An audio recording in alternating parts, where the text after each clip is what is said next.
Hey everyone, welcome back. We get a lot of questions about end times prophecies and predictions about Jesus coming back. Yeah, it's a topic that seems to be really on a lot of people's minds these days. For sure, and for good reason.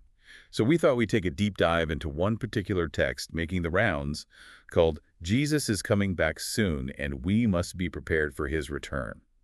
Sounds intense, right? Yeah, it definitely grabs your attention from the get-go. There's a real sense of urgency in the language. Absolutely. And one thing that really jumped out at me is how the text connects current events, like, all the conflicts and natural disasters we're seeing, to this idea that the end is near. It's like they're saying, look around, people, the signs are everywhere. It's interesting, isn't it? Because throughout history, you find people pointing to similar events, wars, famines, plagues, political upheaval, as proof that the end times are upon us. Right. So I guess my question is, what makes this idea so persistent? What is it about this belief that keeps popping up again and again? That's a good question. Part of it might be that innate human need to find meaning, especially in the face of suffering or uncertainty. Yeah. Having a framework, even one that involves a dramatic ending, can be strangely comforting in a way. Like it imposes order on a world that can sometimes feel really chaotic. I can see that. Uh, And this text really doesn't shy away from that sense of impending doom. It explicitly states multiple times, and, I mean, he hammers this point home that yeah. Jesus is coming back soon, like super soon. Yeah, that sense of urgency is a really powerful rhetorical tool. It's like a ticking clock.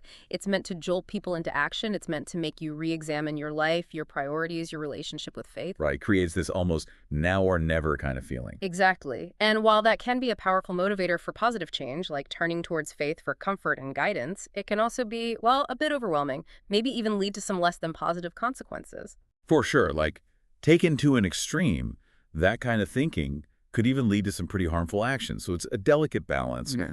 And, speaking of turning to faith, this text is very clear about one thing. The only way to be truly prepared for the second coming is through Jesus. He even quotes that famous verse from John 14:6, I am the way, the truth, and the life. No one comes to the Father except through me. Yeah, that's a pretty powerful statement. It is, and it really made me think about how different faith traditions approach this whole idea of salvation and the afterlife. Yeah, it's an important point. This text presents a very specific theological perspective, and it's crucial to remember that other religions and spiritual traditions have diverse beliefs about what happens after death, Some focus on reincarnation, some on ancestral veneration, and so on. Lots of different interpretations out there. Absolutely. Yeah. And in this text, believing isn't enough. There's a real call to action. It practically begs readers to repent, surrender to Christ, spread the gospel, encourage everyone they know to do the same.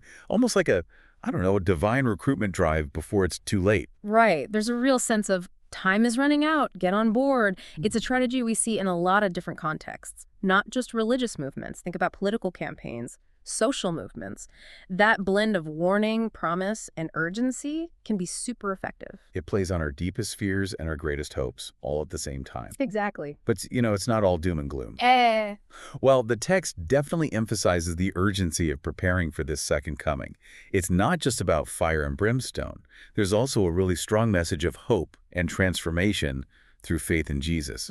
How do those two ideas kind of work together in the text? Yeah, you're right. It's not just about escaping judgment. The text presents faith in Jesus as a way to not only be saved, but also to experience real, profound personal change, to find lasting peace and all of that. That message of hope, it can be just as powerful, maybe even more so for some, than the warnings. So to sum it all up, this text gives us a pretty fascinating and complex view of the second coming of Jesus. Signs, warnings, calls to action, and ultimately, this message of hope. What would you say is the key takeaway for our listeners? I think the most important thing is for everyone to really reflect on their own beliefs and values in light of all this.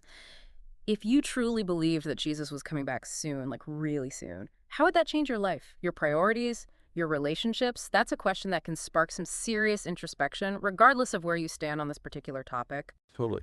It's about engaging with these ideas in a thoughtful way and figuring out how they resonate with your own life, your own experiences. That's what these deep dives are all about, right? Grappling with big questions and finding our own understanding. Thanks for joining me on this one. It's been great.